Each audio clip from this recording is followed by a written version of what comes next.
Photo, ceci est la couleur de mes rêves.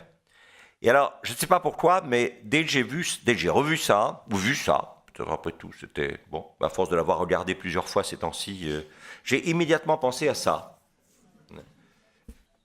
Parce que fondamentalement, ce n'est pas une photo, bien sûr. Je veux dire, enfin, si ça c'est une photo, alors tout va bien, comme disait l'autre. Hein, voilà.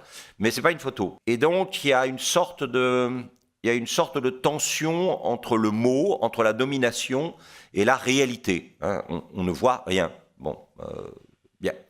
Et au contraire, apparaissent à la surface blanche, alors le blanc, le neutre, on aura l'occasion d'en reparler souvent. Hein. Le neutre, c'est ce qui dit l'incapacité pour l'homme de faire image ou de tenir parole. Hein. Repensez à cette citation de Mallarmé qui est assez extraordinaire, ce papier que la blancheur défend. Au fond, la blancheur résiste finalement à l'inscription de la trace. Hein, on va voir qu'à la fin de la carrière de Miro, cette question de l'inscription de la trace va devenir absolument essentielle. Et ça, c'est probablement, ici, très clairement, Miro vous dit que même s'il y a une photo que vous ne verrez pas, et qui n'en est pas une, rien ne remplacera jamais le travail du pinceau faisant tache sur ce papier que la blancheur défend, pour reprendre encore une fois la citation mallarméenne, et que ça, c'est effectivement la couleur de mes rêves. Vers les années 17-18, vous avez à Barcelone un certain nombre de gens très importants qui sont liés à Josep Dalmau i Rafel, qui exposent chez lui, qui essaient de vendre chez lui,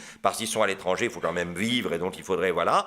Et ces gens-là vont être vus par Miro, à savoir Albert Gleizes, dont nous aurons l'occasion de reparler dans notre intervention, dans notre rencontre sur le cubisme, hein, qui mélange d'ailleurs, dans son tableau qui s'appelle Dans le port, à la fois des éléments barcelonais et des éléments new-yorkais.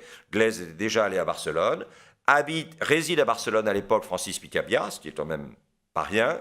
Et puis alors peut-être le plus important, Robert et Sonia Delaunay, qui sont à Barcelone, 1916-1917, qui vont réaliser cette série de natures mortes qu'on appelle les natures mortes portugaises. Si vous regardez, vous sentez bien qu'on est sur une ligne de crête entre quelque chose qui serait encore de la figuration, mais quelque chose qui fait apparaître dans le figuratif tous les éléments qui survivront le jour où ça basculera dans l'abstrait. C'est-à-dire qu'on utilise effectivement des éléments figuratifs, mais on préserve de ces éléments figuratifs, on privilégie dans ces éléments figuratifs ce qui pourra ensuite servir de support à un bascule dans l'abstraction. Et ça, je crois que pour Miro, ça a dû probablement être très important, de regarder des gens qui étaient encore lisibles, mais avaient mis en place un système de première illisibilité. Hein, voilà.